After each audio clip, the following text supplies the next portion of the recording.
This podcast was sponsored by Panic Brand. Panic Brand is the modern apparel store for the modern meme machines of 2020.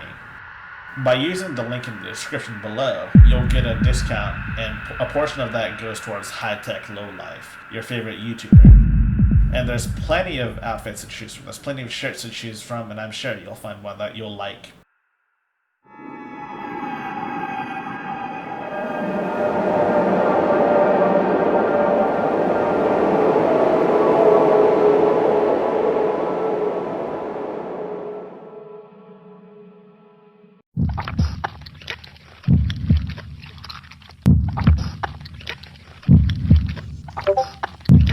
Welcome to High Tech Low Life, where today I have for you a special Shocktober version of the podcast featuring all of your favorite co-hosts. All of them are right here in front of you.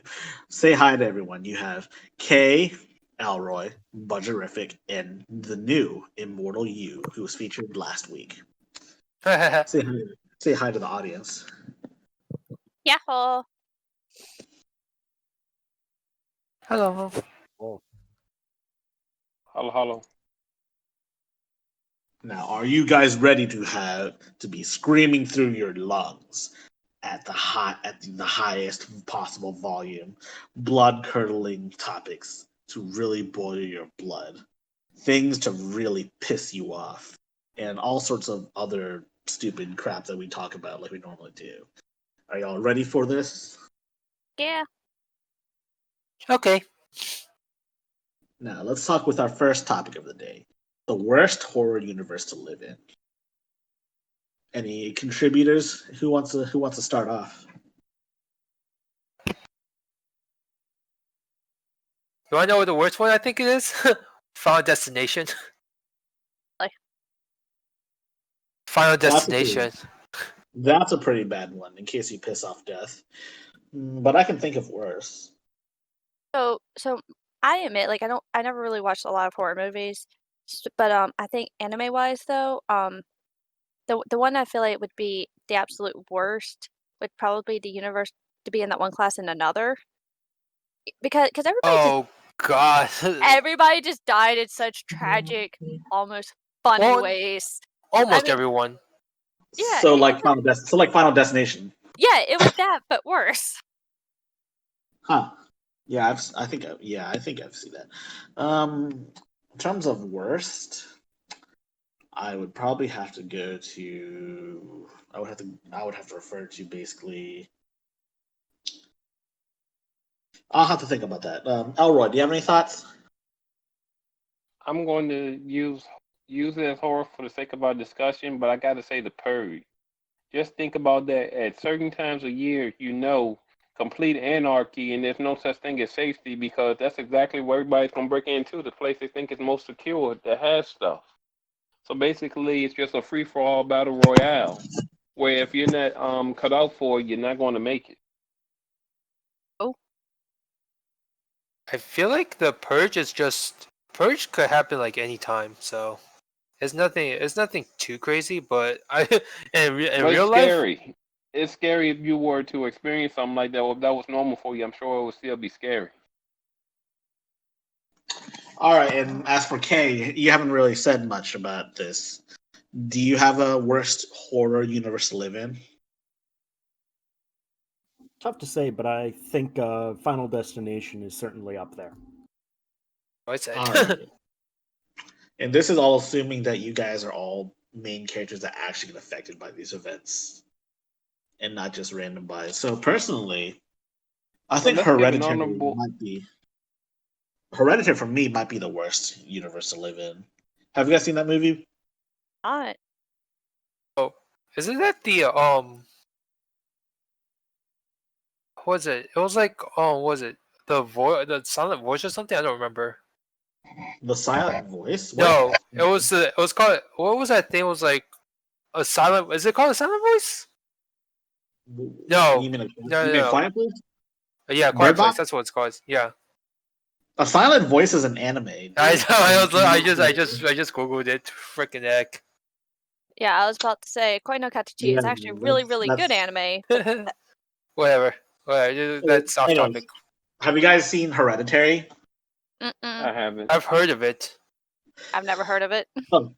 It's a really freaking good movie. I really don't, and I really want to tell you guys, but I really don't want to spoil it. But essentially, it's about this family that gets caught up in all sorts of supernatural and often demonic things as their secretive grandmother dies, Oh, and essentially they're all affected by some sort of internal demon within. I'm explaining kind of vaguely, but that's kind of what you really should watch it.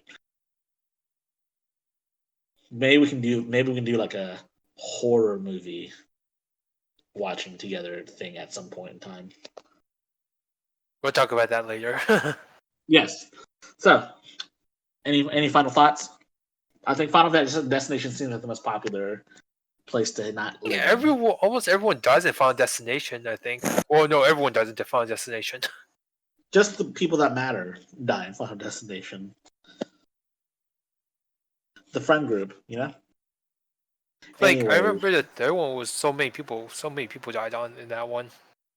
But whatever. Anyways, next topic: favorite horror games. To start off, Kay, what is your favorite horror game? Probably Fear, but not I was about to necessarily. chime in Fear. I was going to say not necessarily the horror aspects, just because it is a very good shooter. Ah, what about you, Budgerific? I was about to agree with Fear as well because I respected the fact that that it worked more on like eerie effects, not on jump scares. Like that I could appreciate. Like I never actually finished the game because I have game completion issues. But yeah, I think that and Dead Space. Ooh, all right. How about you, Immortal You? I would say top would be FNAF just because I play FNAF, and plus I like the lore of it. So it was actually a really good lore, and I heard more is coming out, and it's still horror. So yeah. And Elroy? Resident Evil 3 because that's the first time where I had a video game literally scare me because when you first come across Nemesis, you have a choice to try to fight him, which you're not prepared for, or you try to run away. I made the mistake of trying to fight him, and literally, when you think you're running away, he literally jumps, covers the screen, and slaughters you. So, yeah. All right. I would wanna put Resident say- Evil 4 there too. Yeah, Resident Evil 4. I'm gonna say well- this: the third one, the remake for the third one I heard was not that great. Well, I mean, the first Who's never one, played? Resident Evil 3, was a classic in itself. So, I mean, it wasn't too much to improve upon. Well, I get- the remake for Resident Evil 3 is pretty it closely follows the third game. It wasn't that scary than the original one. Is what I'm saying. Well, wait, you mean the original Resident Evil, or No, I'm saying the remake was not that scary from the original Resident Evil 3.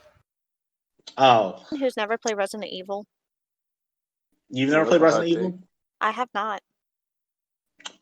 Well, it's a difficult starting. It's difficult to start with, especially if you're not like used to tank controls, especially in the first Oh, three yeah, I think- games. Yeah, I want to say But we need- somebody in one of my other Discord servers was talking about tank controls. I was like, wait, what? I've So never, you know what? Do you know what Maybe tank controls are? I actually do not. I live under a rock. Okay, I just So, watch anime. so essentially, tank controls are. If you think about a tank, a tank has to turn left. You hold left to turn.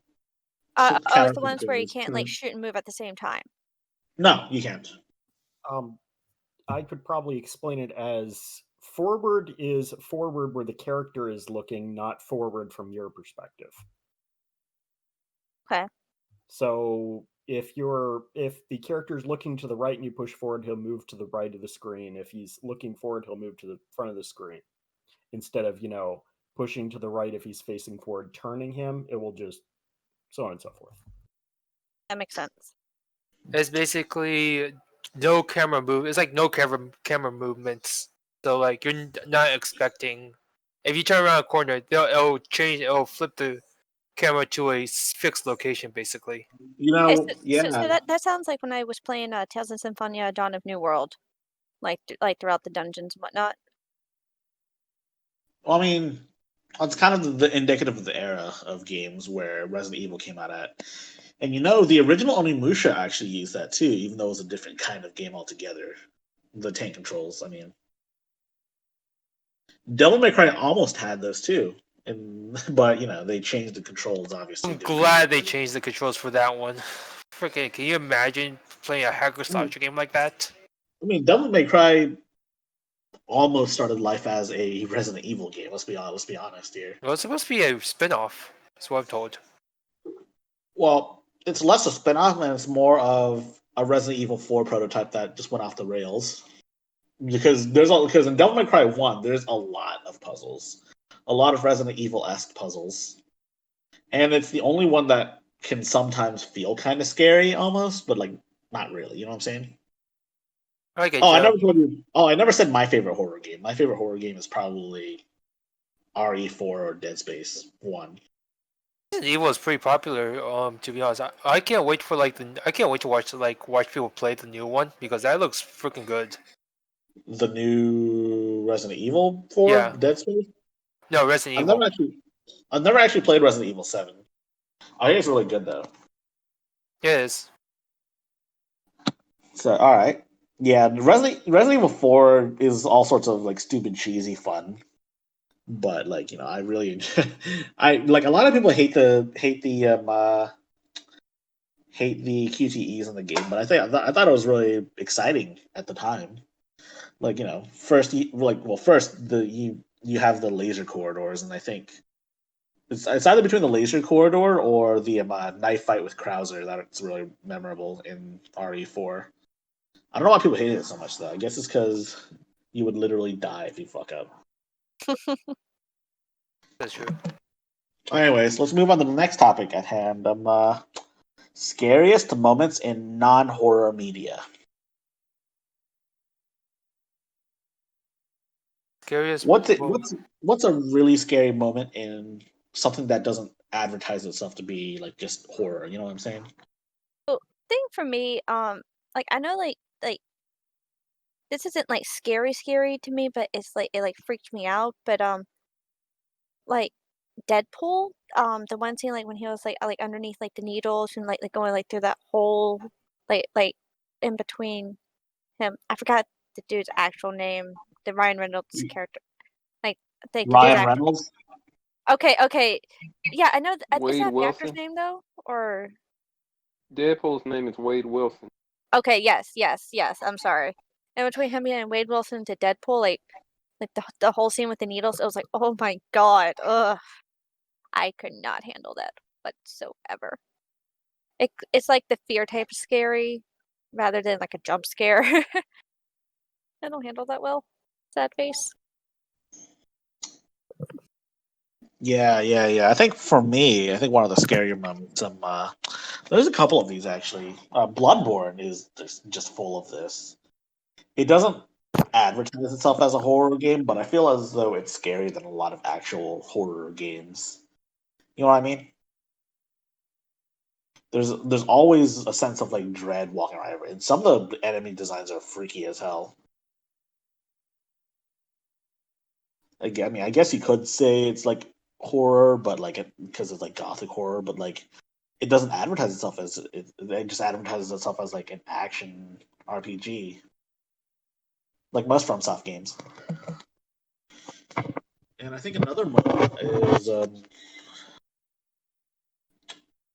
Fable 2. There's a lot of the demon doors that just scare the shit out of you when you go in there. Not jump scare-ish, but really creepy looking aesthetics, and what's just a kind of meh action RPG. I really hate Fable 2 and Fable 3.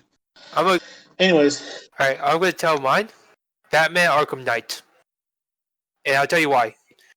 Frickin' every time you go up either go grappling up on something, a Man-Bat or Joker will pop out of nowhere just scare the freak out of you. Huh. I've actually never played the Batman games. How are they, by the way? They're basically what? They're like combat? It's an adventure action combat type game. But it's really fun. Look, I've played some games that quote unquote copy that allegedly copy the Batman system of combat. Like I played Shadow of Mordor. Okay, yeah, that actually ties into that. But no, like the Arkham Knight, they did it really well with just those jump scares. Like you grapple and Joker will go boo. It's like and you just not expect it at all. Freaking scared the crap out of me. I see. What about you, Elroy? Well, I'm not going to necessarily choose a game, but I'm going to choose a movie. And I gotta say, it's the conclusion of Watchmen. In terms of who succeeds and the ramifications that was going to have for the Watchmen universe. And I'll leave it like that to not spoil it for somebody that may not be as well versed or familiar with the universe. I think I know what you're talking about. Yes. Yeah, I know what you're talking about. I wouldn't say it's. I wouldn't say. I mean, I guess you could say it's kind of scary, but it's more like a implied. And I was scare. referencing the movie, not the TV series. Yeah. I know what you mean. I know what you mean. Yeah. What about you, Kay? I couldn't really come up with a good example. Sorry. I see. All right. Well, I guess it's time to move on. Weird phobias. Do you What guys was have yours any... again? What? What was yours, Jason? Scariest moment in horror in a non-horror media? Yeah. Probably Bloodborne. Okay, Like, yeah, I wow. remember now. Yeah, now I remember. Okay. Yeah. Weird phobias. Do y'all have any weird phobias? Do you know of any weird phobias? Does anyone you know have these weird phobias?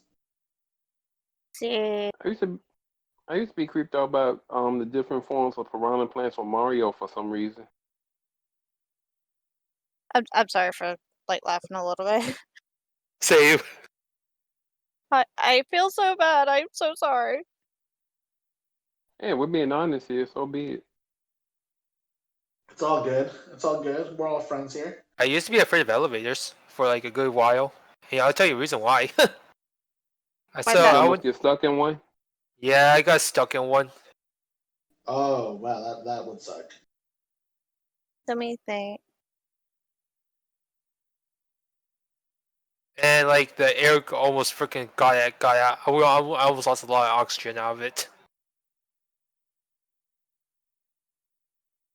Huh. Like I think for me, like mine kind of ties. I think mine kind of ties into the Deadpool one is needles, but it's like for me personally, I can handle taking needles. I can give blood no matter what. Like not no matter what, but like almost no big deal. However, the minute I see somebody like in a movie or TV show, like somebody gets blood drawn or whatever, it like flips me out. Like, oh my god. Like you're But saying, if someone else got a flu shot, no, and no. It's not flu shot level, but it's like I don't know. It's weird. It's like so it's like someone stabbed you in the eye, basically. no, like so.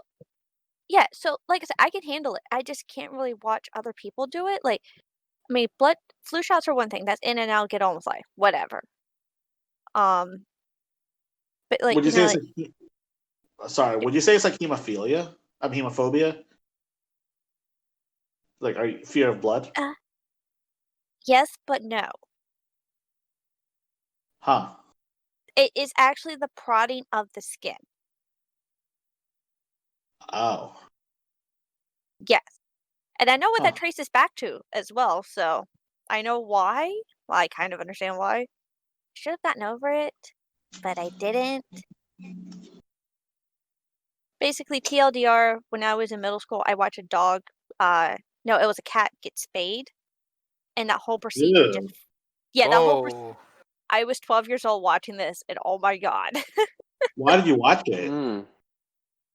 For a talented and gifted program to do a PowerPoint on it. Don't ask, Jesus. don't ask questions. I don't know why I did it They either. had you doing that in middle school? That sounds like high school. Well, I went to the vet's office like, hey, can I go watch this? Because I originally wanted to be a veterinarian. Well, we Did you clearly become a see you veterinarian? chose a different career path. Yeah, because I realized I couldn't handle putting animals down. I was like, I'm gonna make a mature decision. I was like, I can't do that. All right, I respect it. I wouldn't be able to put animals down either. Any cute and adorable animals, I mean, of course. I'd kill a fly though instantly if I saw one Oh dog. hell yeah. Sorry. Well, I'm not one to be a proponent of putting animals down, but I don't mind the animals that may end up on my dinner plate. Yeah, I will kill for a good steak. Not gonna lie. A good rabbit Hey, stew is always good. Yes, if don't knock until you try it. What type of food? I'm not knocking it at all, Rabbit man. stew. I've had rabbit stew and it was quite delicious. I've had I rabbit hear rabbit's before. good. But the only way I know most people that have had it was in the stew though. I don't know if anybody eats outside of being in the stew. Surprise me if they did. I saw a Bending with Babish video where he created bunny corn pizza from Star Trek, and he used bunnies for it. yeesh. Anyway, Kay, Yep. what about you? Alright, we got off topic. I've never really had any weird phobias that I'm aware of, but there are some really fascinating ones to me. Like open ocean is one that's always been interesting to me, as well as well, just darkness. Actually, just fear of the dark.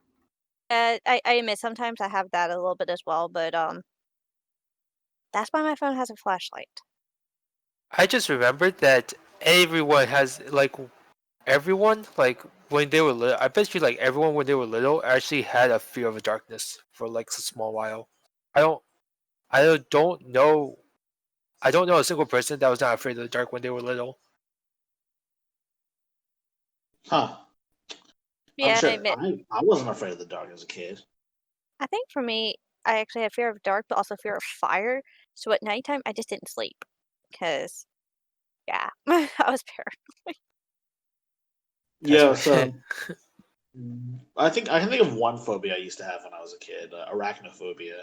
It's pretty common, so it's not a weird phobia or anything. But yeah, essentially when I was a kid, I woke up in the middle of the night to go pee, and there was a giant spider in the bathroom, and I was talking like huge, like it covered like my door, like it was the size of like my door, and I was scared to death, so I had to get my parents to come shoo it away. And they told me they told me that it was gone, and so I could go pee in peace. And years later, when I recounted this story to people, they always tell me that I was probably imagining it, and I probably was, but it still Quite feels so real to interesting me. that you like Spider-Man though. okay. Okay, Imagine being in Australia. Spider-Man. Let me give you a hot take. Spider-Man's not my favorite Marvel hero, not by a long shot. Mm. Okay, imagine being in Australia, seeing that that's actually a legit thing, and I've actually heard people set their houses on fire just for it. Well, I mean, spiders are like the number one cause of car crashes in Australia too, so like that's also a real statistic. Like I'm not making it up. I heard that's how it was in Australia. Australia's pretty has that weird thing with spiders apparently. So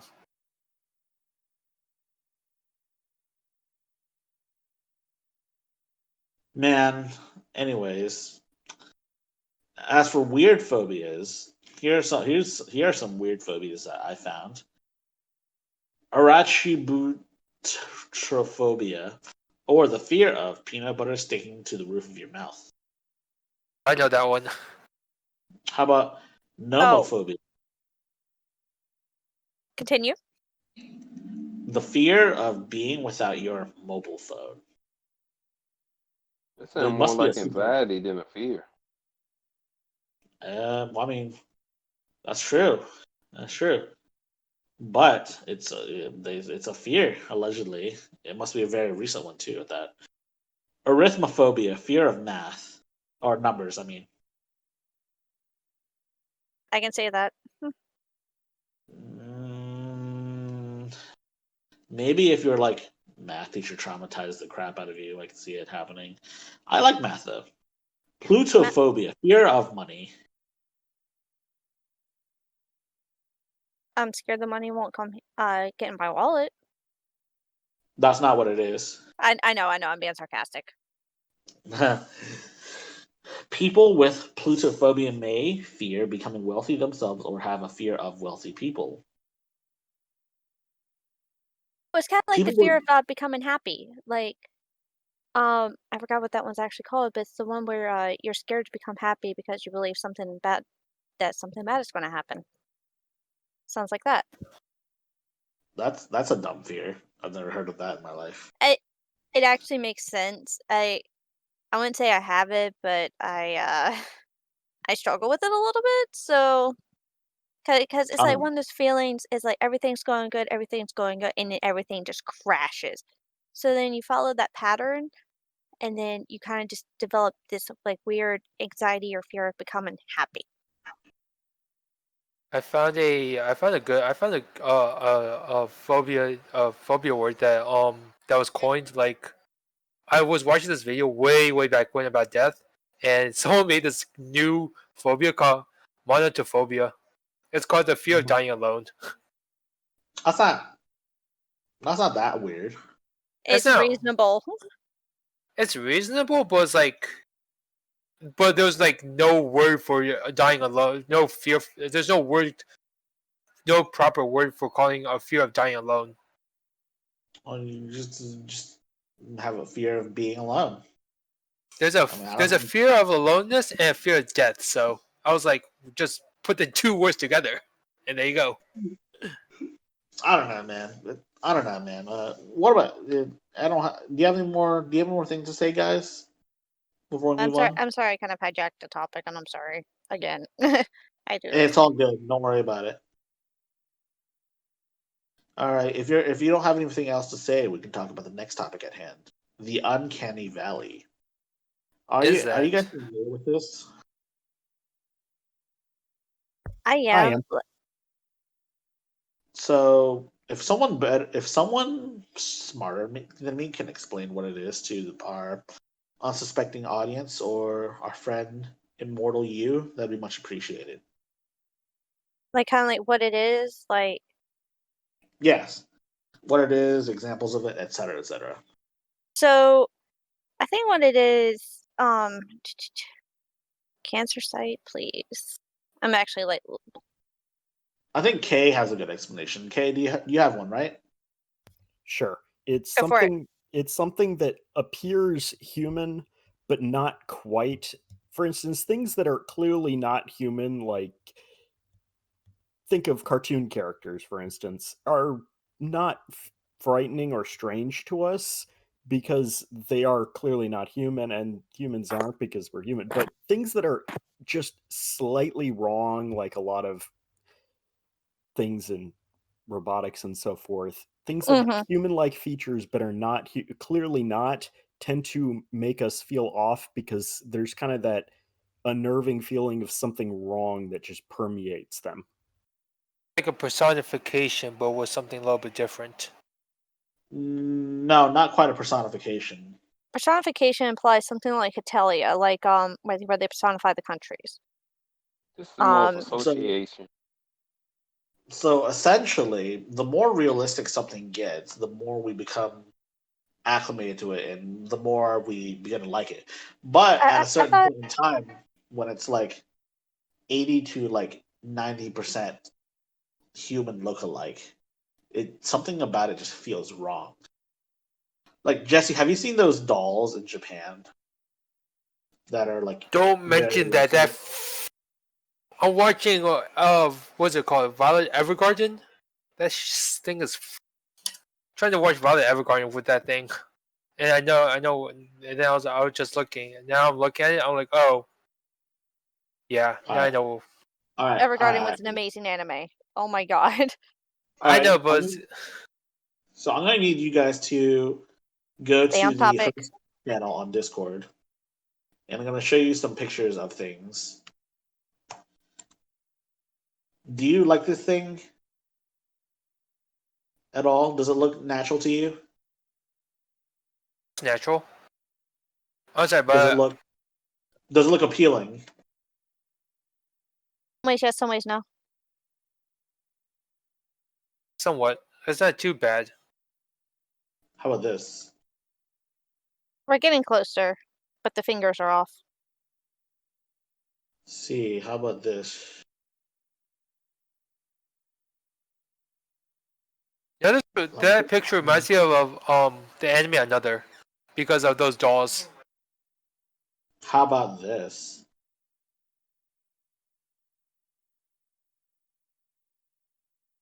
I mean, that one Six. model. There was a Russian model who had so much plastic surgery so she would look like Barbie. I don't think that's her, but that's what it reminds me of. But no, her eyes are wrong. Yeah, but that's what I'm saying though. It doesn't feel quite right because there's something. Plastic. It just How about screams. this? How about this? It's a little less Yeah. terrifying once you realize that most of what you're looking at that appears to be her eye is not her eyes, but the skin around her eyes with makeup made to look like Yeah. her eye. Yeah. Okay. So, All right. so that picture I know you pulled off the internet. It was from an article. So that one I like. We're getting close. All right. How about this? God no, no. You're not allowed to do that. I am allowed to do that because it's real. A real movie. That We is. we It's a have real an movie. unwritten rule about bad adaptations. They shouldn't be mentioned. Yeah, we no, don't ever mention that movie, please. I want to see it. If to you see want how to see bad that, it go is. support when Broadway opens back up in the summer. Go see the real thing, not this whatever it is. Abomination. Yeah, let's go with that. I want to How see about it. this? Just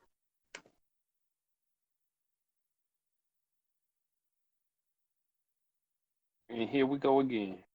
That is the Broadway version of Cats, as opposed to the movie version of Cats. Much better than the movie. Let's just say that. Yeah, look, like it's clearly just like an outfit, but it looks a lot more appealing, right? Mm-hmm. Like, let me pull up the graph for you guys. I think that illustrates the point that I'm trying to make here. So, as you can see on the graph, as human likeness goes up, likability goes up to a certain point, then dips as a sort of like valley shape. That's why it's called the uncanny valley. so it kind of reminds me of like that graph. Like the first part reminds me of League of Legends champion design. Like the humanoid characters, especially women. So way better than champions like Rek'Sai, like who's like a void lane. I haven't played League in forever, so I can't really relate. I can't really relate with that one. But When basically, you look at, go ahead, Budgie. human characters sell better than non-human characters, like skins for said champions. So, like, it's just kind of like Unless you're a furry. But when we think of popular media, and I'm going to take it back to some people may remember the show SWATcast that used to come on Cartoon Network. While clearly they were humanoid, I wonder why it is so often there are popular shows where the characters are humanoid and anthropomorphic, but people are drawn to them when we clearly know they're not human, but they engage in some of the same dilemmas we have. Because SWATcast, with the way the show operated, you very well could replace the characters with humans and not lose the essence of the show.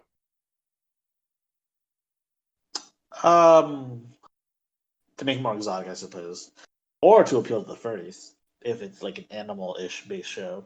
We're talking 1993 American-made cartoon. Man, I don't know. I wasn't even born in '93, dude. So come on.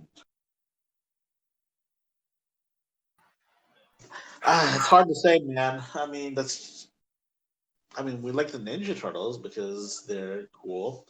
Would you lose the essence of the show if they were human? Maybe a little bit. It depends on the context. Yes, maybe If a little let's bit. say the but Ninja Turtles were humans, and instead of just being Ninja Turtles, there's four teenage assholes with ninja abilities and weapons. but we've seen this trope played out so many times. Ninja Turtles, Battletoad, Street Sharks.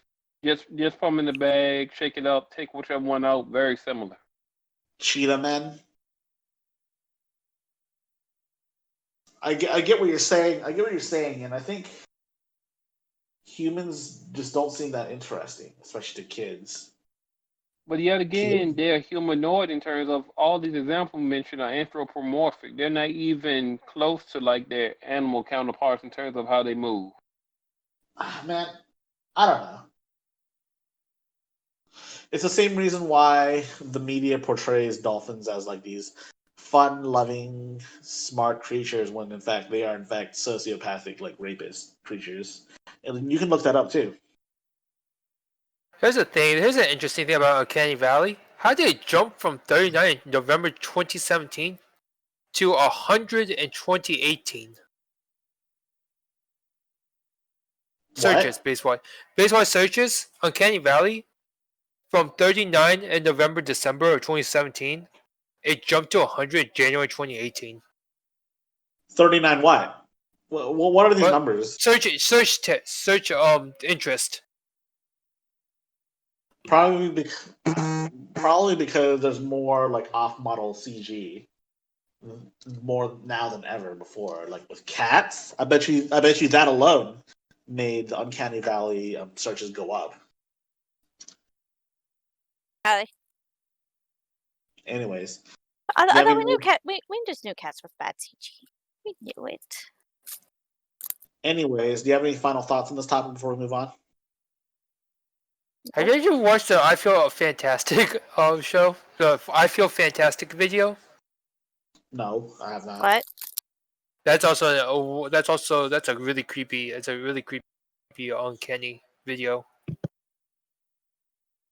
Oh, how about the Adult Swim infomercials? Have you guys seen those yet? I've seen them. Those are They're not too bad. Some of them go really deep, go really into the Uncanny Valley in sort of like you gotta watch it. It's actually insane. So the next topic is: can you make an effective horror thing without the overuse of gore? Does gore cheapen the experience? And what are your thoughts on gore in general? I don't like gore. I try to stay away from it. I'm with Bugsy, as in I'm not the biggest proponent of gore, but depending on the context of what you're trying to present, it can be done in a very stylish and artistic way. But when it's done just for shock value, it's cartoonish. Okay. All right. Kay, thoughts? I don't think it's necessary for horror really at all, but I can see its usage as a way of unnerving people in certain elements of horror. Personally, I think it depends on the nature of things. I mean, if you're going for a certain level of realism in something incredibly violent, it can heighten the effect or make it, in some ways, appear more realistic. But when it's over the top, I feel it detracts from the experience. So how about hold on? What about Immortal You? Gore. I've seen so much blood that I don't even care about gore anymore. It's more about ambience than anything. Gore is just something that is just a layer over it. But ambience is where the horror is all at for me. Okay, so let me pose a more interesting question. Would the removal of gore take away some of the horror? Would it like cheapen the experience, So so to it speak? depends on the series in my mind, because like you can build horror just by an atmosphere, by the soundtrack, by like blended lighting and all, and like you don't have to have the gore. Like you can resort like to jump scares or appeal like Blair's Witch Project. All right, all I right. never saw that one. So let's Visuals take are very important. let's take two established gore fests of a movie series. Let's take Saw and Final Destination. Let's say you remove the gore from all of the deaths. How are these movies now? I don't think Saw it can't work without gore. No, I've absolutely. never seen Saw, so When they So released For Final Saw, Destination, it still could work. yeah. So Saw is basically a bunch of elaborate traps that are meant to torture you and maim you, but otherwise you would live in case you successfully play Jigsaw's game, so to speak. It's basically macabre, and sometimes it's basically macabre. Like how do I describe it? It's Basically, masochism. it's masochism and it's macabre, and it's also it's also has a lot of intricate traps and stuff that kills people. And would agree it wouldn't work without the gore. Final Destination, I You feel like Final Destination, well, like you could work it without gore. Like it'll be fine. It'll still work. It's just the ambience will be kind of different, I'm guessing. it would. I mean, it would be because the nature of the deaths would change. Because instead of like being crushed by like a giant glass pane or being squashed by like tree logs or being cooked inside of like a tanning bed, stuff like that, you like would just be like electrocuted without the you maybe even like I don't know. I don't know how I feel. I don't know how I feel about it. There'd also be a lot of off-screen deaths too, most likely. I'm gonna talk to you about some games, something that was so I can't talk on this podcast. I can't talk about it in this podcast, but I'll talk to you about something that was like that I played recently that has something similar to Final Destination and Saw stuff. Um. yeah. Okay. All right. If you can't talk about it, then yeah, you should tell us. You should tell us in the admin chat. Yeah. Okay. All right. And here's a real doozy for you. Mortal Kombat without the gore. How Then does it's that be? just I don't think it would have become as popular as it is today. Yeah. Yeah. But the movie has no gore or very little gore. How did that get popular? Because because it's already an established franchise. it was Mortal also Kombat without the gore is basically like Mortal Kombat without any of the characters. Yeah, That's how I feel about it. and that's a very good point in terms of when you look at the context of Mortal Kombat. No matter their intentions, all of these characters are hyper violent in one way or another for their various reasons. That just goes into the mythos of Mortal Kombat. it's just Mortal Uh-huh. Kombat lore right there. Mortal Kombat lore is so messed up that like they had to reboot. They had to reboot the story twice, and they rebooted it twice within a single decade. But the question was raised in terms of does gore necessarily make or break a movie? But Get Out is a horror masterpiece, and it didn't have to rely on gore. What would you say It's are the a- horror masterpieces that didn't rely? Basically, okay, listen. Mortal Kombat is not horror, so It's not. having gore, it wouldn't have changed. Like it was just like a basic fighting game. It was Yeah, like basically a Street Fighter type game. So yeah. But you Mortal remove Kombat is it, an extremely shitty fighting game.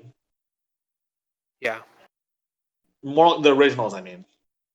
not to knock on them or anything. They're fun blood sports, but they're not like super technical fighting games. I know this because I play a lot of fighting games. I think most of us do. I don't really. I keep meaning to get into them, but I just every time I look at like buying Smash, I'm just like budget. Hey, I don't play Smash either. You should play I thought you Guilty did. Gear. I Used do, to. but not like at a level that I would consider good.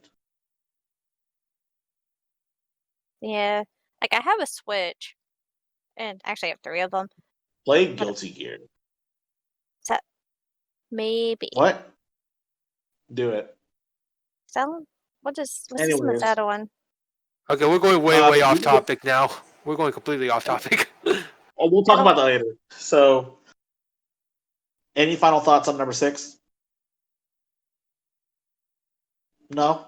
I would like to mention that a lot of famous slasher films during the heyday of the slasher film actually did get censored of a lot of their gore after their theatrical release, I believe. You can compare the separate releases, and it's astounding how much gore actually got pulled out. But then you compare it to a modern movie, it's still less.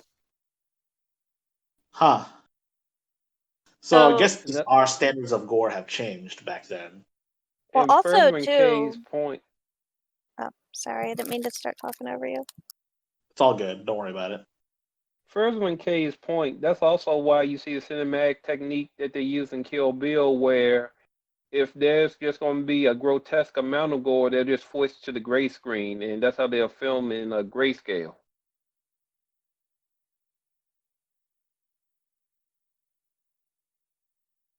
Yeah, but I mean, there's no point. I mean, that's just a Quentin Tarantino like thing, as opposed to actually caring No, about how much other gore- media have used that technique as well. It's not just Quentin Tarantino that's used the grayscale if you want to have a really balanced scene, but you don't necessarily want to show the blood. So, no, that's more common than what you think. I see. All right.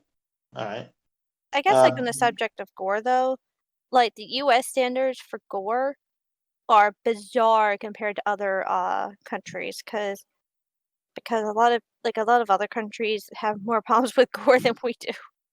I think Like- Japan has the weirdest one though. Japan's has that weird gore. Yeah. What do you mean? Like if you ever watch anime, Oh yeah, there's gore everywhere, and well, especially no, but for the in- TV releases though, thing about School Days, TV release, the Nice Boat. yeah. Oh, I guess- was it yeah. Hirogashi? It was Hirogashi? Higurashi? Yeah. Yeah, I'm there was a lot of censorship for gore in Japan because Japan really doesn't like gore on Mm-mm. national television. Nope. Compare that to what they think about sex and what other countries think about that, for that matter. But that's another topic. That's a What's different. interesting, Japan has this love-hate relationship with gore, and with most of us being at least a casual anime fan here, when you think of like the Mount Rushmore or the classics, a lot of them have an excess of gore. Think of Akira, think of Ninja Scroll. I'm just giving a couple of examples, but I'm talking about like in what was anime golden age, late 80s going into the 90s. It's just something to think about. Oh, yeah, Also so- think about. Sorry, go ahead. Okay, so on the School Days thing, I remembered something that about Japan and censoring gore stuff. They censored. I think they censored School Days because there's a recent similar killing at that time, so they had to. Yeah. But I mean, but still, like, School Days ending was fucking brutal. Sorry. And if you really think about it, a lot of top Japanese medias have a lot of gory aspects to them. It's not necessarily a gore fest, but like One Piece has a lot of like blood, and sometimes people's like arms get cut off, or they get like a stomach, or they get like punched through the stomach. Naruto has a lot of this too, as well as like Bleach. The three original Shonen Jump Holy Shonen Trinity has some level of gore in it. I mean, but those gores are very tame though compared to like I think I mean- Promised Neverland was like I think is one of those ones that's like really really gory and very it- very scary. I mean, is it really that tame? I mean, on television, yeah, but like Naruto has a lot of blood in it in the manga, and people got decapitated all the time too. I don't I used remember to be- people being See- decapitated except for that one person, but It even then was he the was mo- like, It was the 3 people manga. have been. Probably. But no, I guess like too, like I guess the other thing, like in the same in the US, I guess it also has based on different networks and like TV standards. Like I guess like also the thing with Naruto is like it doesn't like yes it has some gory moments, but it doesn't present itself as a gore As a fest. So I think that's how they can get away with some of it. Also, I think they do tone down a little bit, at least in the old days, some of the blood. I haven't kept up with Naruto in years. Probably like 10 years now. that anime, the manga and anime ended anyway, so okay. I know. I haven't kept up since a certain beloved character died. I'm still mad about that. I mean, he came back for like 2 chapters, but then he died. Anyways, I think we're getting way off topic here. Yeah, we're getting way Sorry. off. Let's go to the next topic before we go Sorry. anymore. Cybernetics. Can they eat your souls? Can they eat your soul? I mean, in Shadowrun, maybe, but I don't necessarily think anything regarding that in the real world now. Do you think it's possible for people to get an addiction to having cyber parts? I mean, not right now, but like in the future, where having Well- cyber limbs are better than flesh and blood. in some cases. I'm Absolutely. just saying they got the idea of make a low box from somewhere. That's all I'm saying. I mean, any hospital has like what? Some people already have like prosthetic legs and stuff, so I don't see why not.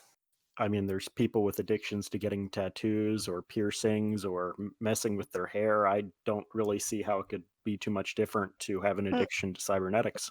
But it's not gonna eat. I highly doubt it will eat your soul, though. That's Metaphorically, it will in your wallet. Yes. As yes, long in that sense. as there's a segment of society that's obsessed with vanity, somehow, some way, somebody's gonna be obsessed with cybernetics if it helps them to have this perception that they're better than everybody else. It sounds like kind of like those people who are really heavy into modding cars for some reason. Yes, and I would say that's an outward reflection of their egoism. That's just me. Mm-hmm. I feel like it could eat your soul in some ways, especially if you're in the pursuit of like eternal life, so to speak. Like a mechanical body wouldn't decay the same way like a human body would. Like imagine if you just took your brain out of your human flesh, put it in like a jar, and then you're just controlling a body. You're just controlling a body now. A So robotic metal. essentially, body. you become the brain from DC Comics. Yeah. Or yeah. I mean yeah. It's not gonna Basically. eat your. The thing is, it's not gonna. I highly doubt it's gonna eat your soul for 2 reasons. Why? One, your soul is untouchable, and 2, like if It doesn't. did- It doesn't mean it in a literal way, Jesse. It means it in a sort of metaphysical sort of way, as in like you lose your humanity if you continue to become cybernetic. How much of yourself can you really give up before you cease to be human? think of Yeah, you Harry don't Potter and Voldemort. That's what I'm thinking.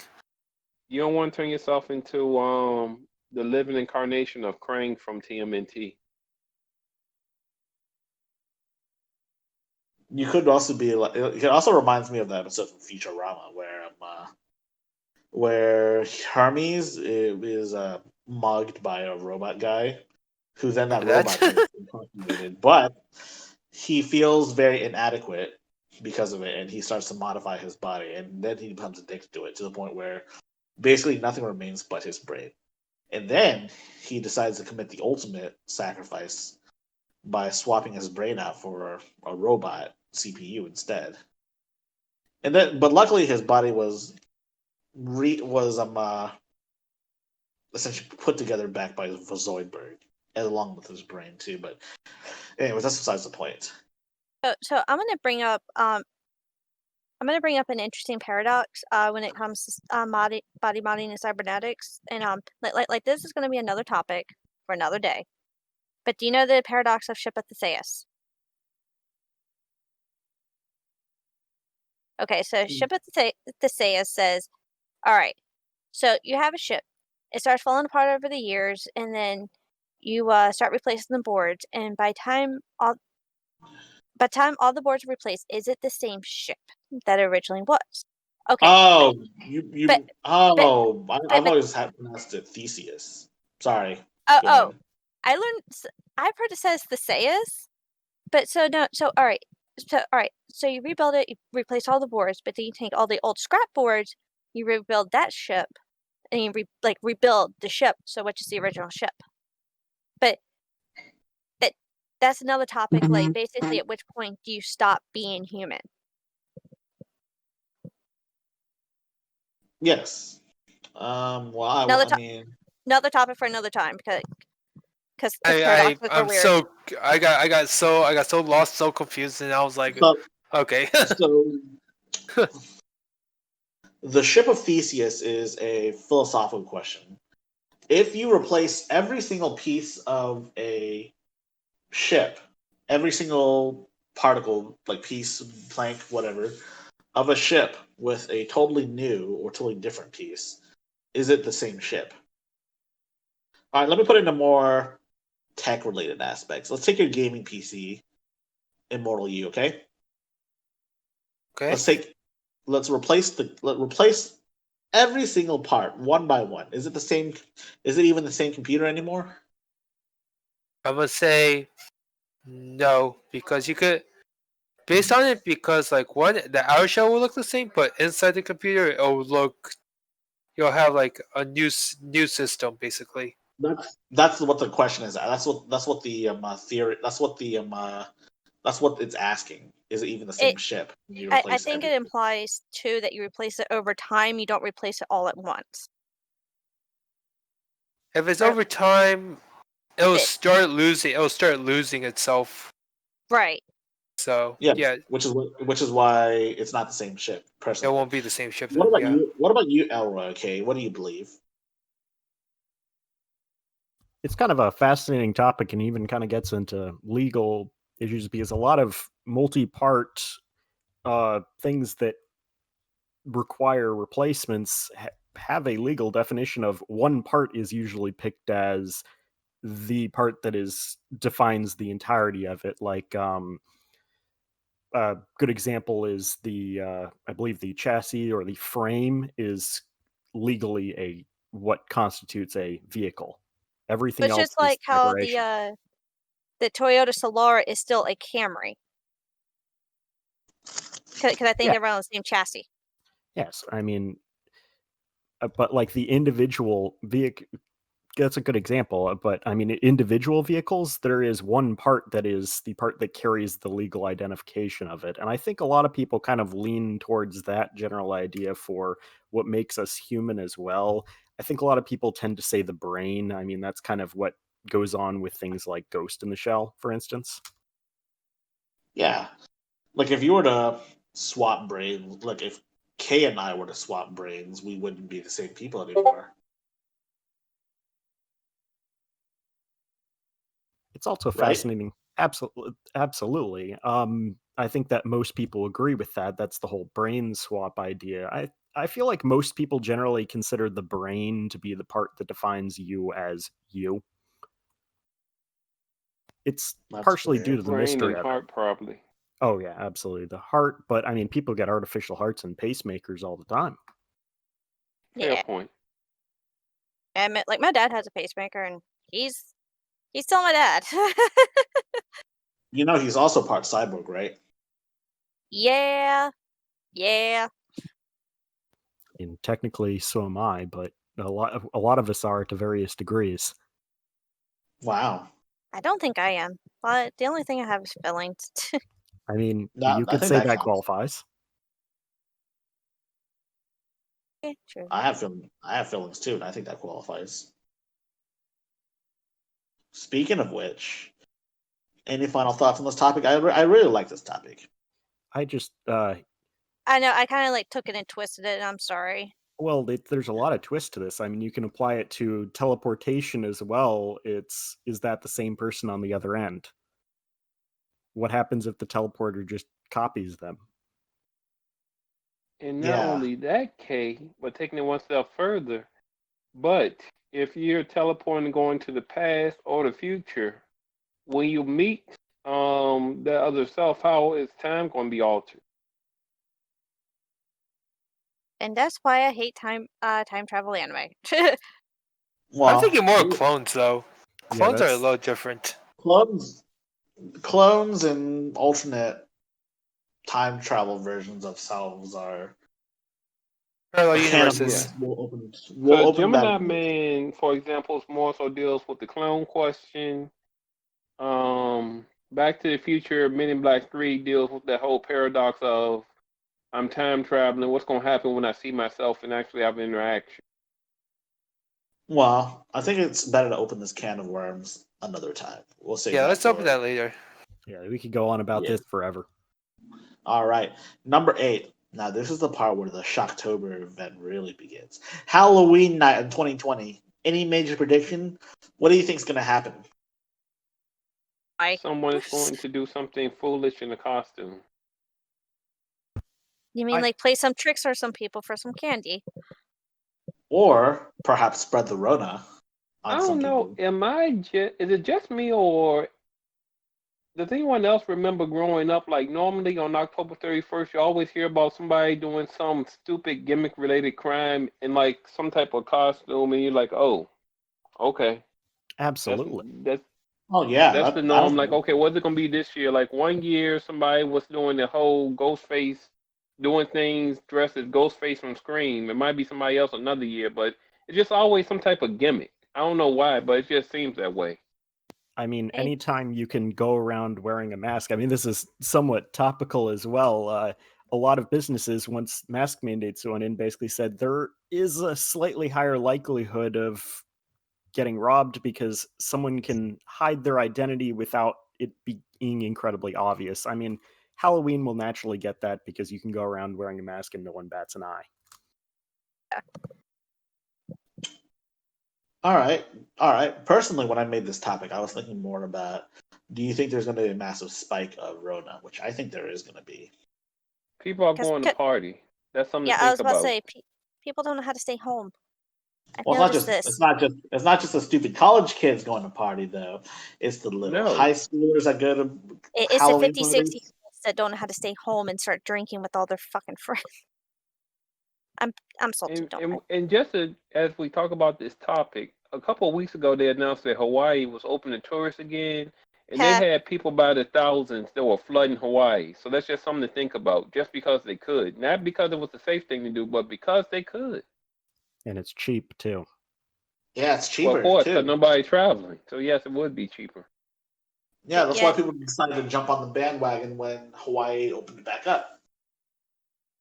Now, no, it's just like I hate to say it, but it's those people who excuse me, like I'm not worried. Like college kids partying, that's one thing, they're gonna party, but it's the 50, 60-year-olds that I've noticed that reject. let's call them. Let's say what it is. They're Boomers. boomers. No, it's just the boomers. I've just noticed that they rejected they reject a lot of the mandates harder because where I work at, more people come in now. The people who don't come and wear a mask are boomers. So you guys don't have a mask mandate? Isn't there a mandate? So we have one. We can't enforce it. What's the point of a mandate then? To say we did. That's because you can, if you're not trying to do anything at all, they can be subject to saying you're shut down. It's intended to socially pressure people. When most people see a sign, they'll tend to obey it. Yeah, I mean, like we all have to wear a mask, and that's fine. I mean, am I happy? Do I just get over it? Yeah. But I mean, it's no, it's just it's either like the boomers or the good old country boys and girls. Like It's because you know the ones I'm I talking don't, about. I don't want to talk politics, but No, it's no, the no. fact that this stupid fucking country politicized this virus. Mhm. Every other country treats it like it's a fact of the matter, and it's not between their political parties. New Yes. Zealand beat the virus twice. Yeah. We should I be aiming mean, for New Zealand. And they don't have any right now, so I was like, that's impressive. Exactly. But don't think That's how it's they. gonna be so easy for you to travel there. 'Cause I'm sure they have some strict travel restrictions. They so Oh, do. something doesn't They happen. do. they Okay, have a very Canada hard. isn't even allowing us in, okay? Think about that. They, Canada is Don't not remind me. I was supposed to be there this year. Don't remind me about that. reminds. yeah, well, I'm sure Wait, there's another reason as to why Canada won't allow you in, just in No, you case. guys would like Toronto. Trust me. Oh, I'm I'm been just there. telling you from sure. experience. I'd love to go Hey, one listen, day. listen. I've been there several times. I know about that place. Right on, Immortal You. Right on. All right. So has everyone gotten their predictions in on what's going to happen on Halloween? In terms of the holiday itself, I think that trick-or-treating is largely going to be dependent on where people are. I've noticed that there's a lot more like decorating contests and things like that because those are simple enough to do in a way to kind of have the holiday without necessarily a lot of interaction. But And people have resorted to using the candy chute, so they don't have to even open the door. They can just send the candy that way, and you still abiding by social distance. There's a small Well, problem with that. I've also noticed that throughout the years, there's just less trick or treating overall, irregardless of current world situations too. Because Like I people are take paranoid. pretty much. well, yeah. People I are mean, I take overprotective. That's why. So Well, I prior mean, to this year, it was paranoia. I've taken my younger cousin out to trick or treating several years in a row. And I noticed that, and then my brothers and I and my sister take all of their, like all of us, like my siblings, take all of their kids out to trick or treating too. And we noticed that there's less kids out there trick or treating at times. There's less houses open, and and trick or treating just seems to be going away. And I haven't heard any. I Face haven't it. heard any statistics in regards to this. I I'm think the Here's a- reason why. Here's the reason why. I think because you're still living that old. The older the neighborhood, the more the people are growing up. So there's gonna be no, less but I mean people. like in like other areas too. We go around a lot because we're trying to get a lot of candy. Okay, Because, also let's face it, candy's expensive. It's I Here's think there's a, two factors. question relating to the topic. At what point did you stop even doing that? That's a good point. That's a good question. I would say probably I'd say it 14. was 5th grade for me. All right. I would say I think I did first year of middle school. And while we're at it, what was your last costume that you trick or Wow. treated in? Okay, I I don't was about to even say I remember. have a ton of cosplay. Eh, I think the last thing I went trick or treating in was I was just a pedestrian. Sheesh. Was it vampire? I can't even remember. Yeah, I besides don't besides remember what it pedestrian. was either. My favorite costume was the Black Power Ranger. I even wore that to school. I used to be a Woody from Toy Story, so that was a thing. My last costume was, I believe, I have an old like Grim Reaper costume that I used to wear all the time. Did you have a And scythe as yeah, well? it was that. No, never had a scythe. Womp womp. I have a katana though, and it was like a real steel katana. Okay. Let me ask you another question. Some people may get this reference, but I gotta do my pop culture reference. Did you hang out with these dudes named Bill and Ted? One of them ended up being in the Matrix in the future. Come on, man. What was the question again? Did you Did you hang around these dudes named Bill? You said you were the Grim Reaper, so I asked if you hang around these dudes. One was named Bill, one was named No, Ted. I know what you're talking about. No, I didn't. Womp womp. You Wow. weren't doing it right. So before we talk about the last two topics, we should mention that very recently the creator of Scooby Doo, Joe Ruby, has died at age 86. So let's Thanks. spend a little bit to talk about Scooby Doo. I did not realize that. Oh my god. My Scooby favorite Doo is so old. My It favorite is. Scooby Doo show, I don't know why, I like the prequel show. A pup named Scooby Doo, probably best of all, but that's just me. Ruby Dooby Doo. Right. Right. But that's the Man, thing, like you said, so many generations grew up with him. It's scary to think, well, not necessarily scary, but it's incredible how relevant he is when we talk about certain things are like on that higher echelon of pop culture. I mean, Scooby Doo is irreverent. It's a It's staple. timeless, classic. It's a classic. Like Tom and Jerry's a classic. Yeah. Tom and Jerry is still a classic. And some I things never said it wasn't. we may personally say a classic is really is a niche to a certain group. Like while we all probably enjoy the Animaniacs, it's like a certain generation or generations that are attached to it, where other people will be like, "What was that?" Watch Animaniacs. Which I heard they're doing a reboot. That's something we need to cover in the future. They are. I mean, Scooby Doo has run on TV since I just checked 1969. There's been looks like 14 different TV series, and it never had a gap of more than like 3 years. It's pretty consistently just been a staple of television. And then it branches out into movies, and they even do crossovers with things you wouldn't even think would be associated with Scooby Doo. John Cena. Yes, John Cena. There was some recent Scooby Doo cartoon where they did a crossover with Urkel, so it's a pop culture phenomenon. Let's put it that way, and I don't think it's going anywhere anytime soon. It They're is. It also- hadn't really quite they been also made a successful in terms of new- games, but it didn't need a game. When I had a PS2, I had the Scooby Doo game. They also made a new Scooby Doo movie.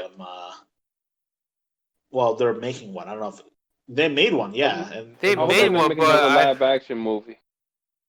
no, Not it a wasn't live live action, action. it's a- It was called Scoob. It's called Scoob, but I heard it wasn't that good. Everybody just knows that one scene. I don't know the one scene. I'm sure you've seen that image. You mean that 10% image? That power of 10%? I mean What? the switching out of the disguise image. Oh, the meme. Yeah, that one meme where Fred like takes the hood off the one dude. Happens in Yeah. every episode. I'm not gonna worry about that. And let me guess, that dude would have got away with it too for those pesky kids and that dog. Yeah. I know. So I there's think- a I thought it was dog. meddling. Meddling kids. Excuse me, meddling. meddling kids. Yeah, Yes, I the don't funny like thing- pesky sometimes. kids. So let's not forget about Scooby. He'd be like, hey, hey, what about me?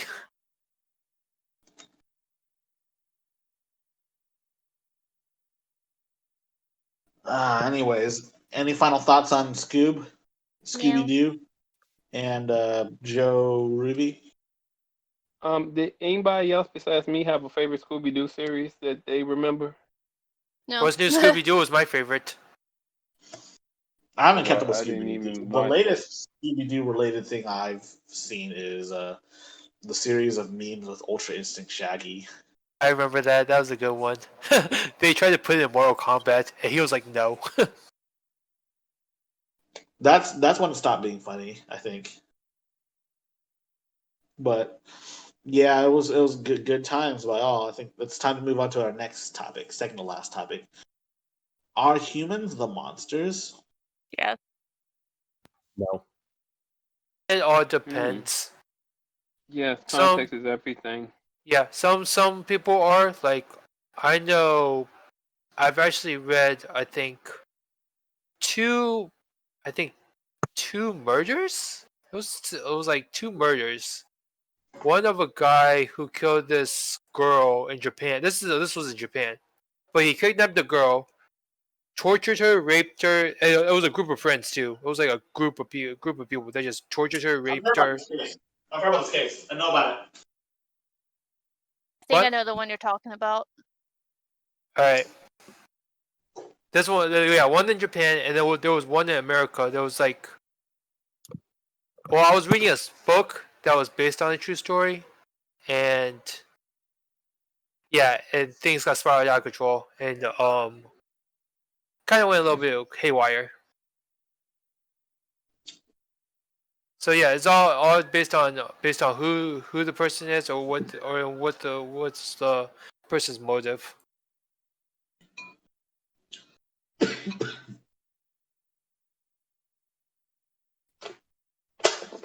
Personally, I agree with you, though. My question is, do you think there's any humans that can surpass horror monsters in terms of actions? Well, it's funny you mentioned that. Sometimes movies have a way of there's no clear cut good versus evil per se, but the lesson is, question is, what kind of actions are you going to follow? Because I want to use as an example. When I first saw Starship Troopers when I was like 9, I thought the movies as ultimately the humans were just completely good. But I look at it again as an adult and I'm like, man, that's some really sadistic propaganda they're using to try to recruit these people who were the Starship Troopers, because that was the only way you would get citizenship. You had to sign up for the mobile infantry of some sort in the various roles, because you took an aptitude test that would determine the role you would play. But basically, they, to force people into that, that's kind of sadistic. So even though the bugs were sadistic in their own way, the humans were bad too in terms of the things they were doing in terms of manipulation. So, I mean, okay, so like, if you really want to think about it, though, when it comes to if humans are the monsters, like, and if they can surpass monsters created in media, I think the correct answer is we already have, because we're the ones that created those monsters. Mm. That is true. I would say we are, by our nature, I would say by our nature, no one is truly like completely good. That we're all very broken, but I think that we aren't all monsters necessarily. I think we just kind of do the best with what we can. Yeah. Yeah. And it's really easy to lose perspective and do terrible things. So, like in like a sort of way, like how we're all heroes in our own story. That's a good point. That's another thing as well to bring up. Exactly. All right. Here's another subset of this. Here's another more opposite question to this. Are there any noble monsters in? Can monsters be noble as well? Did you ever read Frankenstein? Can they be well-meaning? I know Donkey Kong. I mean, not Donkey. Fuck. What? King Kong. Sorry, I swear a lot. I am so sorry. And then you can say the Iron Giant was a extension of that. In terms of Hogarth was so misunderstood and he didn't have bad intentions at all. Such a memorable film. Yes. E.T. And how about me? Stitch, yes. Slimer evolved into that in the second Ghostbusters movie. The first one, he was just a prick, but he evolved into that later because he actually was, a key ally for them as they tried to fight other ghosts. Uh-huh. I've never seen Ghostbusters before. I know the song, though. Ooh. I've not seen a lot. Movie I know about the whole shitstorm regarding the female Ghostbusters. How did we forget Small Soldiers is a clear example of that with the Gorgonites. Yeah, I watched that movie. That's a great point. Because I think And the if you guy guys created haven't that seen movie it, I was like, recommend it. Maybe we need to do a watch of it, but it's a good, very good movie. yes. Let's see what else. What was that movie that's like that had a woman who couldn't talk and fell in love with this The Shape monster? of Water. Okay, yeah. He was. I All think he right, was also misunderstood. Was he all right. not? Here's another question I've got for you guys. Do you think monsters seeking to exterminate humanity are justified in their destruction of humanity? It depends on what their reason is. Extremism is All a right. Well, how about very dangerous slope, stating so you got to be specifically? careful. I wouldn't be one to try to defend any kind of extremism. That's kind of what the whole Ender's Game and series is kind of about for most of it. I can agree with Ender's Game. Yeah, I mean, the whole point that they reveal far later on was that the aliens, the first time they ran into us, they were so different to us that they didn't really see us as sentient. The second time they came by, they thought, oh, it was just a mistake. And the second time we put up a fight and they said, oh, they're actually sentient, just different than us. And then they just never came back. But we say they will and turn around and exterminate them. Wasn't it like in the future volumes well, he was trying to save them mostly? He was. In fact, everybody considered him a hero for defeating the menace once and for all until he wrote a book explaining that they were not fighting back because they didn't want to fight us anymore. They realized they made a mistake. That's what I And thought. we're talking about human being monsters. I don't know if I'm the only one that saw the movie The Lawnmower Man. That was one of the first movies that dealt with virtual reality. Am I the only one? I'm sorry. What'd you say? I Am never I the only saw one it. that's the movie The Lawnmower Man? One of the first movies that dealt with the concept of virtual reality.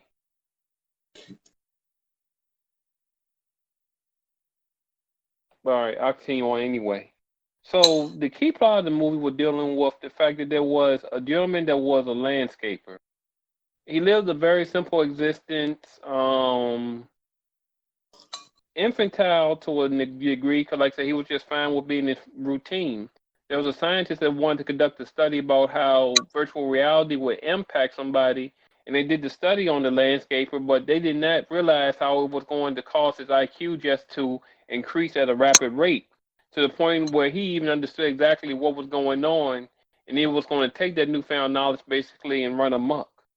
And the thing is, by at that point, the scientists realized basically he thought he was going to be able to manipulate him, but everything he was trying to do was basically going to come back to hurt him because he created a monster that he couldn't even control anymore. Because it got to the point, the former lawnmower man now basically knew exactly the game that was being played.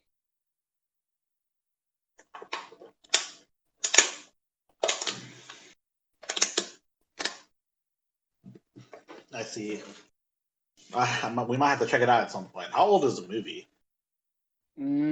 I saw it much later, but came out early '90s.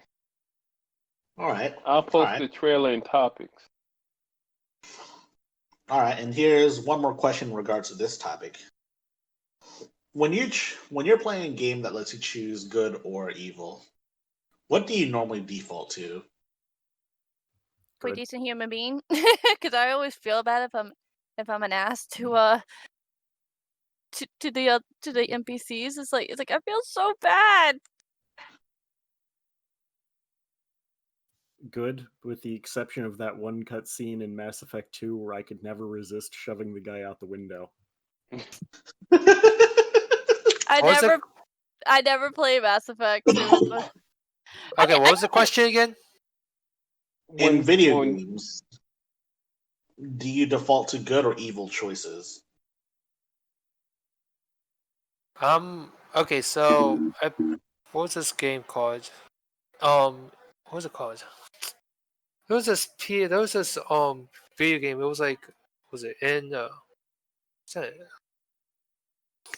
Oh, it's Infamous. That's what it's called. Infamous is the one that had that weird choice between good and evil, where you could like destroy stuff, or you could be like a good guy or a bad guy. You could be either. And I played that game so much that I did not know like if I just stuck to the middle. Neutral people are so boring. Not You gotta boring. It's like you you gotta can't be win, but you good can't or you lose gotta either. be evil.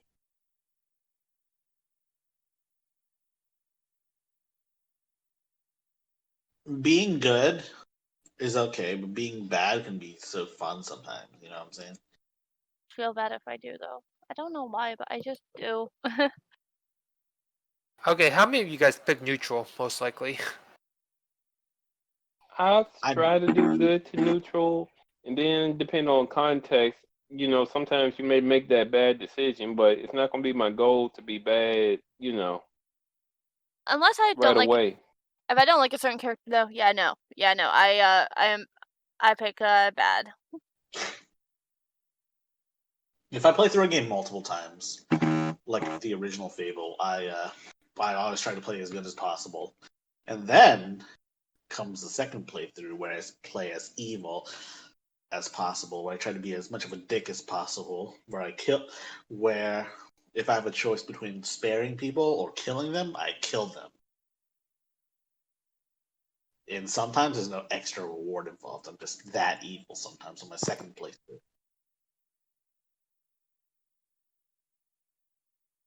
Okay. So, speaking of which, any more thoughts on this final topic?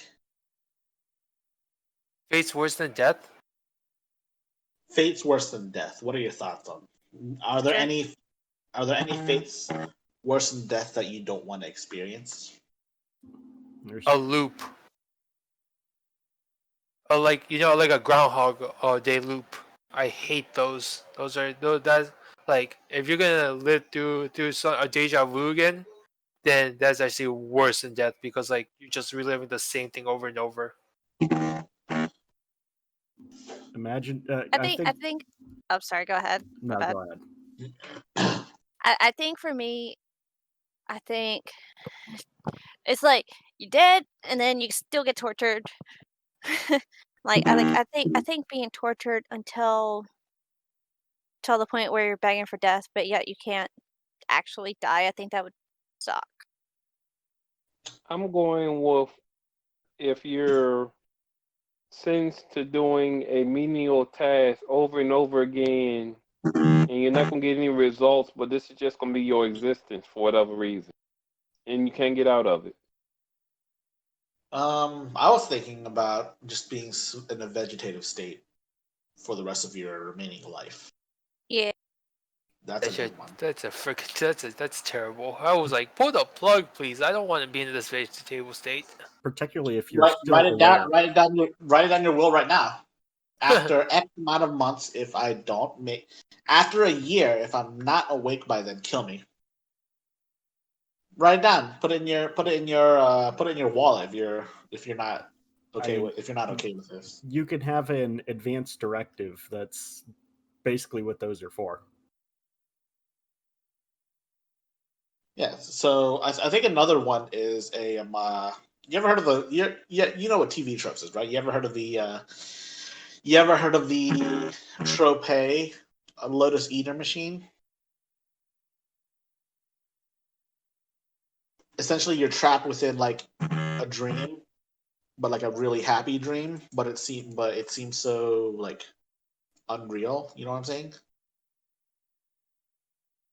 Wait, are you talking about those weird like you're just stuck in this dream that you can't get out of, but It's like a happy dream, but that you normally wouldn't want to get out of. But it's not reality. But it's not reality, and I guess characters have something better things to do. It's funny you mention that because there's an episode on Justice League Unlimited. One of Superman's toughest foes, Mongol, he knew it was Superman's birthday. He went into the Fortress of Solitude and he put this plant. I think it was called a Black Mercy plant. But essentially, that's what the plant would do to you if it ever gets attached to you. You experience this happy dream that's far from reality, but you're just in this euphoric like state. I think I've seen that episode. Yeah, I guess like at a certain point though, you would just starve, and I think that would just suck.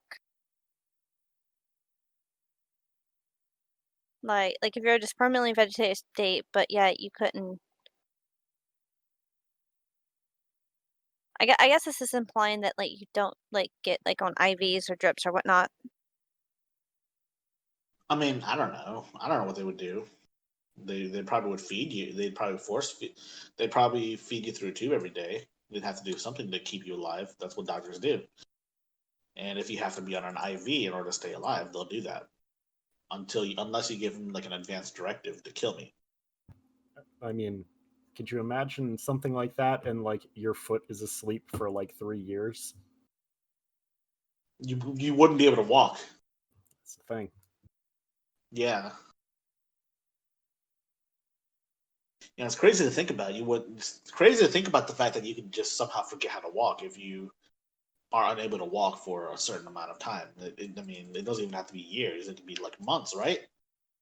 Yeah, I mean, like my boyfriend actually hit something like that. Like his ankle. Like I know it's not the foot, but his ankle got destroyed. So anyway, he had to like learn how to walk again. Like um after shattering his ankle, and it sucked to watch. I'm not gonna lie, it sucked. Yeah, man. Fate's worse than death. How about living while everyone you know dies and you're immortal? Mm. Yeah, yeah. I You'd think. stop. Sorry, go on. I mean, I just feel like that would just.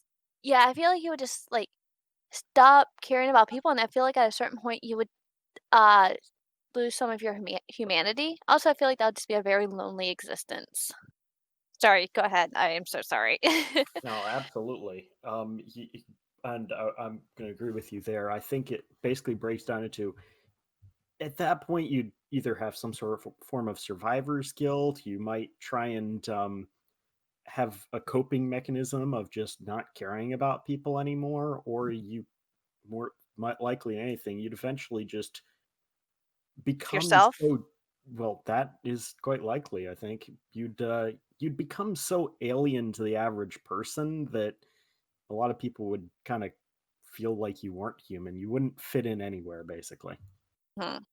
You'd also be like a death seeker of sorts. You'd be looking for ways to die, basically, or I guess just disappear from society. Give me 1 second. I am getting a phone call. Sorry. Go ahead. Go ahead. You should I probably mute yourself too.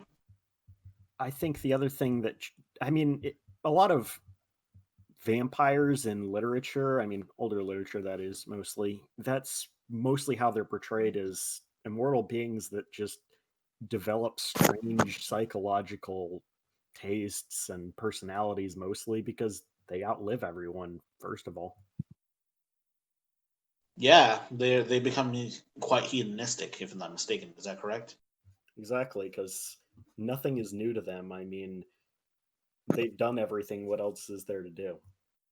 Witness advances in technology. Exactly. And with what Kay just said, especially as you mentioned, the hedonistic ways of some of these vampires, when you say done everything they can do, that also takes on the Freudian context as well. Very. And Very. They're always looking for something youthful. They're not looking for anything that's fine wine. No, they want the new thing. Of course, they've And that lived even long enough. goes. It's not even just. And that goes as far back as to if you want to see that trope in action, watch Nosferatu, the original vampire classic. All right, here's another question related to immortality. How many years do you think it would take for you to feasibly do quote unquote everything? Repeat your Assuming you had question. no budget, Sorry. how many years do you think it would take for someone to do quote unquote everything? Like, how long would it take me to do everything? Let's say everything you want. How And much get travel. motivation do I have? Well, you're immortal. You got nothing better to do. You've probably Then outlived forever. everyone already at this point. Because I have severe motivation issues. Same. I'm not gonna lie, that's the same thing as for me. But you'd get bored of your existence. I'm sure you already do, but imagine. Yeah. To be But honest, I imagine- don't really think so because there's always something new to that's gonna happen. So I mean, but like, think about it, immortal you'd be immortal. You'd experience you like. A lot of people get bored by the time they're like already like 90 or something. They just want to settle down. I guess part of that is because they're like really old. But let's say you remain a youthful appearance. Let's say you remain whatever appearance you are right now for the rest of existence. Let's say 1,000 years. 1,000 years pass. Would you not be bored? no, Why because I not? always, like I said, there's always something new to do. Yeah, but are you really interested in everything that's new? It Also, depends. also too, it depends on how fast technology explodes. Like, I mean, like you can't do everything, like in the time frame. Like even if you were to do every single new thing like you'd run out of. Like the amount of new things I feel like you could experience would severely outweigh the amount of time you have, like in 1,000 years. Like, because I mean, think about it. Like, I could sit here and watch like a lot of anime, but like, would I ever? Watch all the anime? No, because Yeah, no, I would run out of time. And also, I'm sorry, Some of the animes are pretty bad. yeah, Let's be but real. but you said there's always something to look forward to. I'm just going to use the example of anime because that's the one I relate to the most. You say like there's always well, what something new, like for anime, but would you watch all of it? Also, I got a question. Would you remember? Would you have like picture perfect memory after 1,000 years or no? To go back and watch something. I can barely remember some things that happened last week. So no. Yeah, I don't remember what I had. No, I had Mexican for dinner last night. I don't remember what I had the night before. See, here's my thing with anime, your anime idea. Sorry. So let's say I like there's anime. so would there I would imagine there'd be a finite amount of ideas for an anime. Oh, trust me, before they're they already start- running out of ideas. Yeah. So they so are what not I'm saying- or are running yeah, out. They are. They're starting to clone themselves. Interestingly. they've been doing that for years. Isekai. They've already been doing that for years. They've run out of ideas years ago. Mm-hmm. And they're just clinging on to whatever trend is popular today. The point Isekai. is, at what point do you get to the point where new anime comes out, you start being totally interested in it because you've seen it before? Not literally, but like in a metaphysical way. I know what you're going for. I know exactly what you're going for. And have I hit that point? Probably. Like I've seen a lot of anime. I know like a lot of like the plot sub devices I that each have some character. ideas. Oh, sorry. But some characters just have like their special like little quirks. Like I'm a huge fan of the idol genre, but and there's like 3 iterations of Love Live, but I can still tell you that Tsushima Yoshiko is my favorite girl because of her character quirks, even though,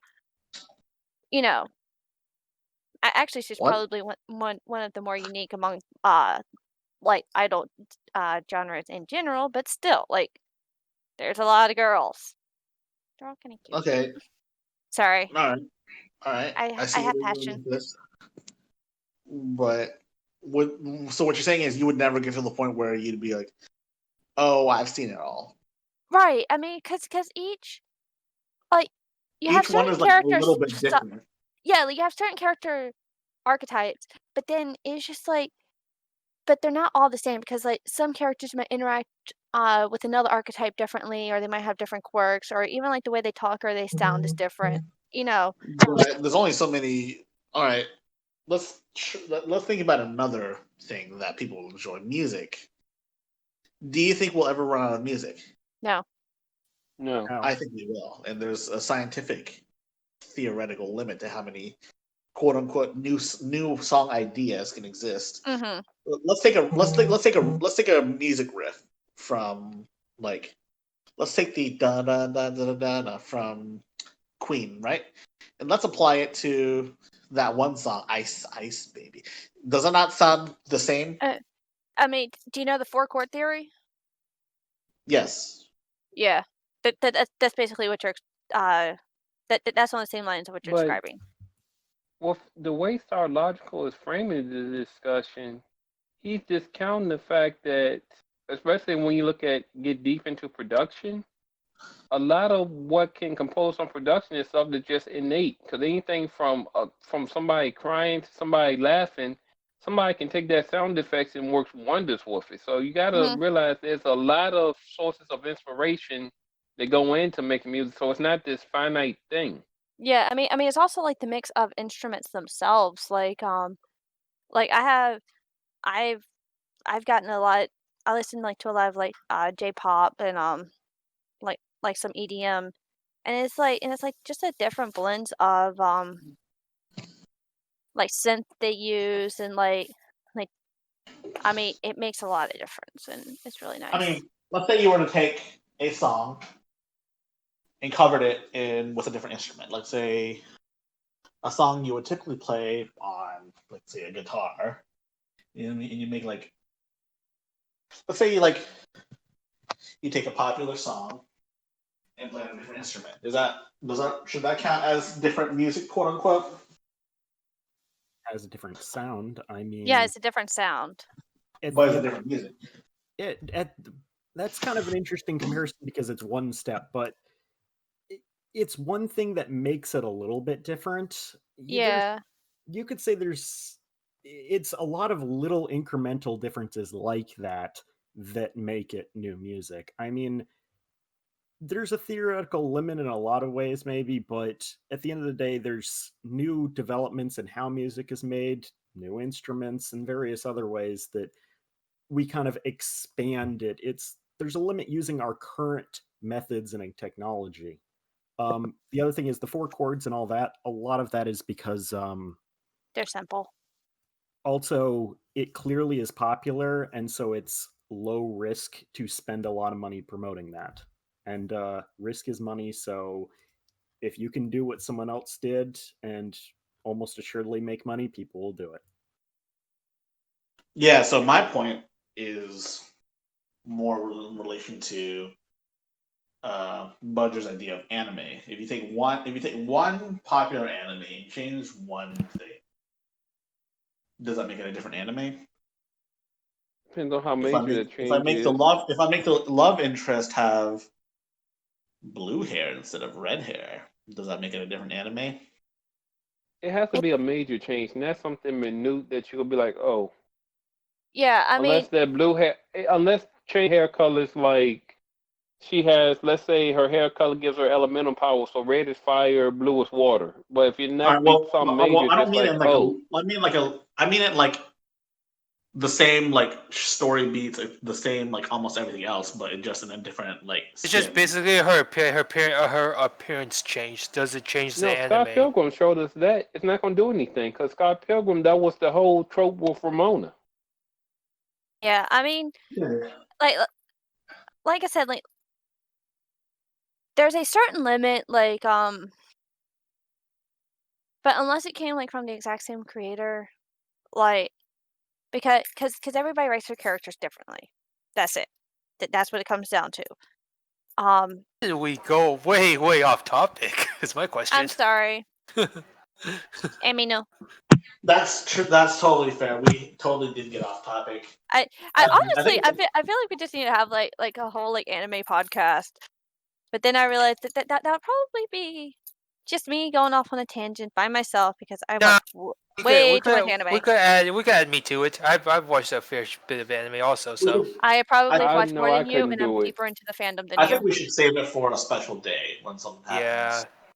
yeah. But I think it's about time to close this. I think it's You- about time to close this. You should see my figure collection. Ooh. Ooh, I'm not sure. I'm not. I think you've shown me it a couple times. Flex. It's gotten bigger. Oh, don't Speaking tell of which, T.O.D. that. Oh, I Hey, mean, hey, don't tell hey. our Whoa, special now I, you friend. I, I can't will flex on mention him, okay? you can't Don't tell our mention special people by friend that. name. Excuse me, our special friend. Special, Our special. mutual friends. Speaking of which, any final thoughts on any of the topics we talked about earlier? There is one thing I've been bothered to ask. The difference between psychological and regular horror Yes, genres. there's a Psych- huge difference. Yeah, psychological horror is more. I think it's more ambience, than the regular horrors. That- Regular horror tends to have like these kind of like murders and gore, whereas psychological horror like it's all in someone's mind and like It's like Death Note. Psychological is like Death Note, and also another plays into some psychological as well. Or it's more like or the Silent Hill. Joker. Silent- Think of it like the Silent Hill is- Joker movie. I've never seen the Silent Joker. Hill is very cerebral and psychological in its horror. Horror.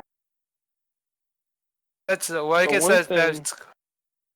Go ahead. But as we talking about final thoughts, one thing that can be understated is that music is very important in terms of the horror genre. Agree.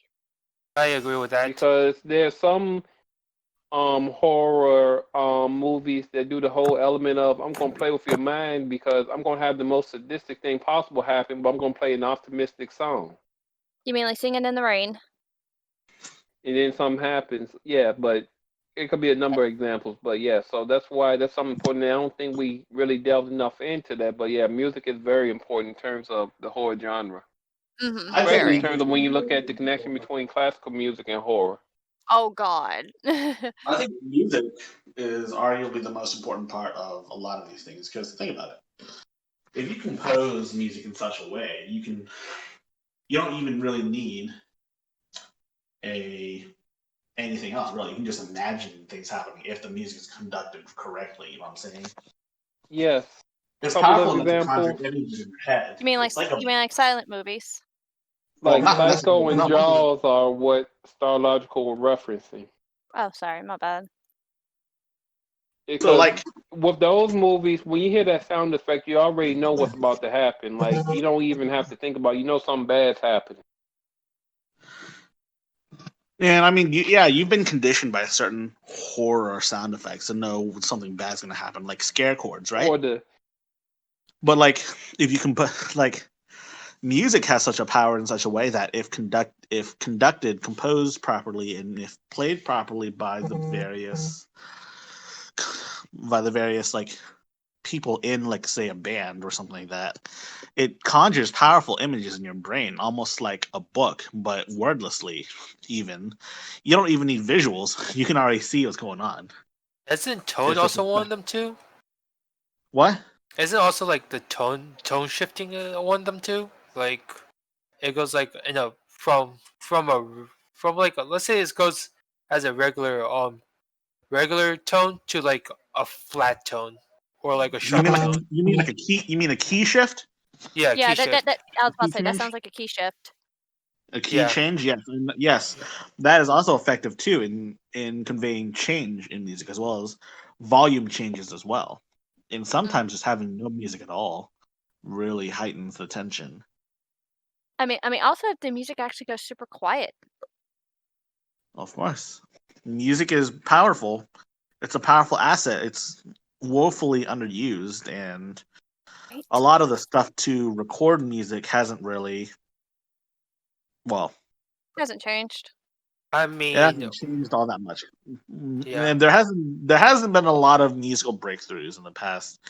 There's different musical ideas now, yes, but in terms of like actual technology, aside from just being able to record more, or I guess electronica might actually be one such example. But in terms of like traditional like recording instruments being played, etc., the technology hasn't changed all that much. It's just evolutionary changes rather than revolutionary changes. The quality gets better, yes, but that's not like big enough changes. You know what I'm saying? Yes, I what you're getting at. Yeah. See, so, and I mean, and musical ideas. We all say that there's a ton of new musical ideas, but the fact of the matter, and it might be new for us, but the fact of the matter is there are a ton of people trying to find that new sound, only to discover that perhaps that has existed all along, and then just Oh, never became popular. Also, the other thing to remember, so we are gonna have to wrap this up because I got something I do have to do. I might just peace out a little bit early. Anyway, The other thing you have to remember, though, that there's a fine line between music and noise. Yes. Mm. And basically, like, where do you end up drawing the line? Hmm. Suppose that's also fair too.